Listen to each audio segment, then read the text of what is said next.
Hi, I thought I'd take a few minutes and explain a little bit more about soul level intuitive coaching and what exactly it is.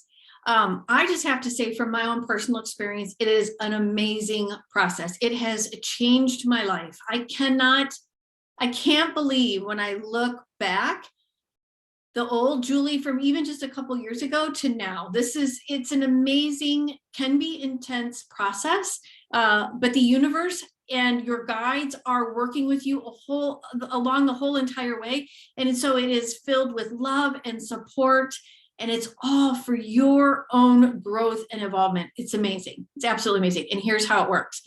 So say you have a problem that you don't quite understand how to solve, or something that continually occurs, like you keep hitting roadblocks in your career, or you keep dating the same type of human and you're like, okay, enough already with this type, or you're just not sure like what your purpose is or how to move forward.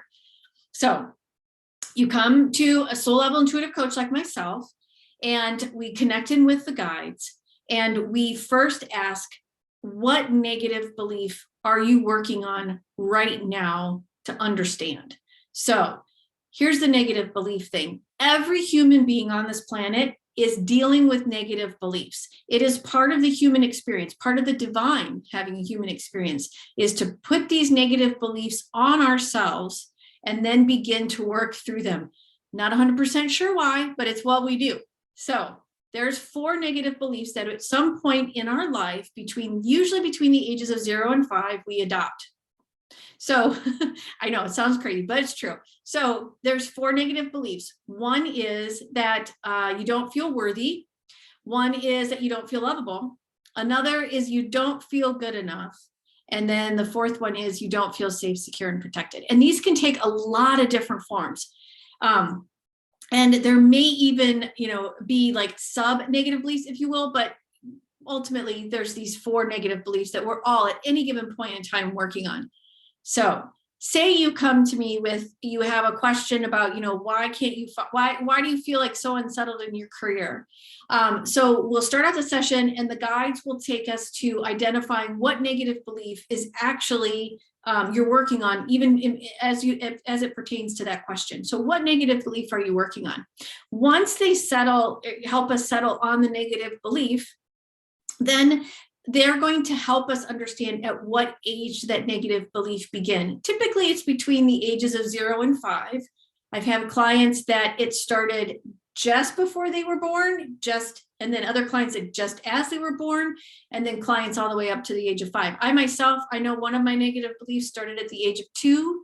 And so when we understand what age it began, the guides ask, do you remember what happened at that age? Now, at age 0, you're not probably going to understand. However, there's probably a story or a family legend or some kind of memory that will pop up immediately for you.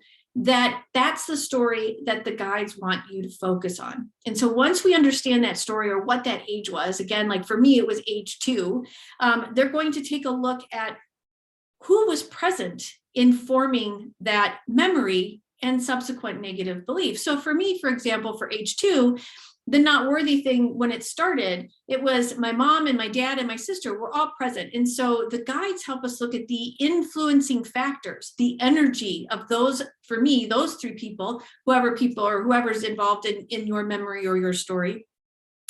And we look at the energy around those people, the influencing factors, and what was happening with their energy and how your energy looked. And that is then how we can really understand how that negative belief settled onto you as this divine having this human experience right now. So once we understand the negative belief that at this moment you're working on, the age at which it started, and then the influencing factors that are surrounding that moment in time or that story, then we find out what workarounds have you put in place since the beginning of that negative belief, since that germination of this little seed there. What workarounds have you put in place to protect yourself from feeling that negative belief as you go forward in life? So it can be something simple as, like for me, not wanting to buy true soap dispensers. It's a blog post, you can find it. Or another one that I had too was like buying sweaters and then never wearing them because I might get them dirty and I wanted to keep them for very special occasions. That can be a workaround. They can also be positive. Workarounds are not always bad or negative. They can be positive, but they're behaviors that you put in place so that you didn't have to feel the negative belief about yourself, so that you could get through, muddle through life, get through life. However, it comes a point in time as you continue to grow in this human experience when those workarounds and the negative beliefs aren't really serving you. And that's where you're running up against the issues in your career or the issues in the relationships or just feeling lost. And so as we work through the process and you begin to understand the workarounds tied with the negative belief, you begin to see other workarounds tied with the negative belief itself, and things begin to unravel in that regard. And we can then begin on another negative belief and then another workaround. And there is an ongoing process. I sometimes say, and some of my colleagues will say, it's like an onion and you continue to peel back the layers. That is exactly what happens. Sometimes it feels, like I said, intense. Sometimes it just makes you laugh. Like once I was I love to bake. And once I was baking something and I realized I was measuring everything exactly, which in baking, they'll tell you have to do. Sometimes though, now I understand you don't always have to do it that way. But at that moment when I had to exactly measure something, I thought, and it was about strict rules. And if I followed the rules strictly and made sure I was exactly measuring things, I would not feel that I was unworthy. And then once I realized I was doing it, I remember filling like a cup or something with water. And I started laughing because I'm like, oh my gosh, look at me. Here we go. Here's a workaround. And you begin to discover them. They release. Once you're aware of them, they begin to release and you begin to look at life in a different way. It's like you take off, I'll actually say, a pair of glasses instead of put them on. So I hope this explained a little bit more about soul level intuitive coaching. I would love to hear your feedback, questions, anything like that. So please leave comments below or feel free to follow me on Facebook and Instagram and leave comments there. So I really hope that this was helpful. Again, let me know. And if I can help you, I'd love to do that too. See you soon.